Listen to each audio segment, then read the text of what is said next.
Welcome to another video from DIY Daily. Just got a short video today showing you how to reset the service light on this 2012 Ford Transit. I'll just pop the ignition on there. You'll just see we've got the service oil now warning. Now with the ignition on stage 2, we'll press and hold the accelerator and the brake at the same time. Keep both pedals depressed.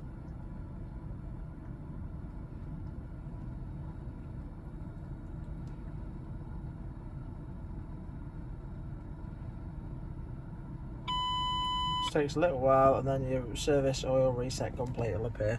Once that comes up, release the pedals and just turn the ignition off. We strike it back up now. You'll see that's all been reset. Hope the video helped. If it did, give it a quick thumbs up and subscribe to the channel. Thanks for watching, and we'll see you next time.